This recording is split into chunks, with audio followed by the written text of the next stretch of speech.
Hi, this is Gene Coons again with Vashon Island Tree Houses and Farm. Here's a quick thing that I like to do sometimes out in the wild is I make a tea as I'm walking around. Gather things that I know are good for your body from the wild and put them into a cup of hot water and let it steep for a little bit. I have a sweet tooth, so I usually grab a little bit of honeycomb from our bees, toss that in for the beginning, and now we will go out and collect things to make the tea out in the wild.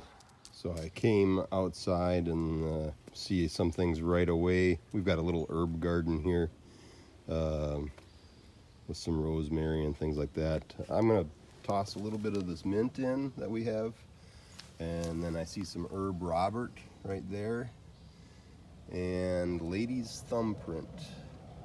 I believe that's the common name for it. So I'm going to put some of this in as a start. Again, stressing that we only gather things that we know are good for us here right next to our sidewalk. I haven't even made it 10 feet out the door yet. Here's some wild chamomile. So I'll grab that.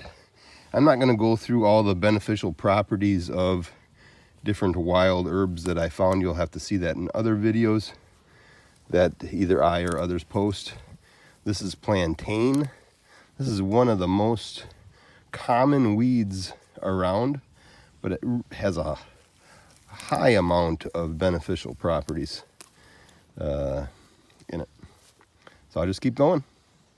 This is kind of cool in our driveway. It's like a chamomile forest. This is wild chamomile. Wild chamomile doesn't have the petals around the center of the flower as non-wild chamomile does, but this is a good herb. I just like the taste of it. So chamomile, gonna get some more of that. All right, I'm gonna grab some of these currants. While these aren't wild, these berries, especially the real ripe ones, should taste really good in a tea. I'll just put a few in those for an undertone of currant in the tea. Oh, look at this. Here is some dewberries. This is a wild blackberry that's native to the Pacific Northwest in this region. Not too many that are totally ripe yet, but there's a few. You can always tell a blackberry if it's ripe, if it kind of falls off in your hand almost. See, that one I hardly had to pull.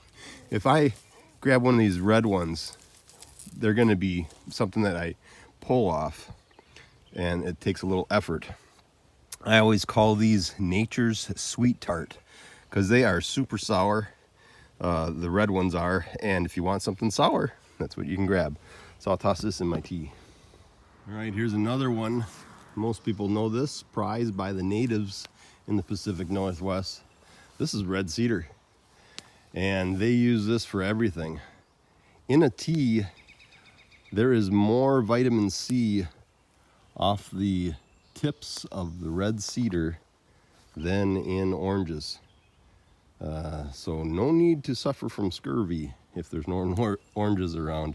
Just make a little tea out of cedar and you'll be good. Throw this in our tea. Here's another plant that's good in your tea, although this one is old. I'll see if I can find one that's not as old. This is curly dock. So here is curly dock. This is a weed that flourishes here. Weed, end quotes. You grab the most tender leaves in the middle, and this one is also high in medicinal properties and good in teas. Oh, there's another one, stinging nettle. We'll get that one next. So stinging nettle, this is one that is very overlooked in most areas of the world. In some places of the world, they actually plant it as a crop to eat. And this stinging nettle, the tender parts, you can cook up and have it like cooked spinach. You can juice it with a masticating juicer, or you can grab the leaves and and put it in a tea. The heat will get rid of anything that causes itching. And if you grab it on the bottom of the leaf, there aren't any spines, and you won't get poked by anything there. Stinging nettle. And by the way, dock, curly dock, is the antidote for stinging nettle. So if you get a little stinging nettle on your legs or your arm or something like that, there's usually curly dock growing next to stinging nettle. That's a Native American proverb, or whatever you want to say, that the cure is always growing next to the poison. Again, this isn't poisonous, but the cure is always growing next to something that causes itchy symptoms, or whatever you want to say. That's the case with curly dock. You just crunch it up and rub it on your stinging nettle, and the sting and itch will go away. Here's another good one. This is a wild blackberry, or I should say a non-native blackberry in the Pacific Northwest. You can take these tips and eat those. And so I'm going to toss that in the tea. So we're basically getting a tea that's a concoction of a number of different things, and just let it brew up a little bit. And then I've got a cup with a strainer or whatever on the top. I'll just open it a little bit. Yeah, all the tea ingredients will stay inside, and I'll enjoy a wild tea. This is Gene Coons from Vashon Island Tree Houses and Farm in the Pacific Northwest on Vashon Island, Washington. Tea made from the wild.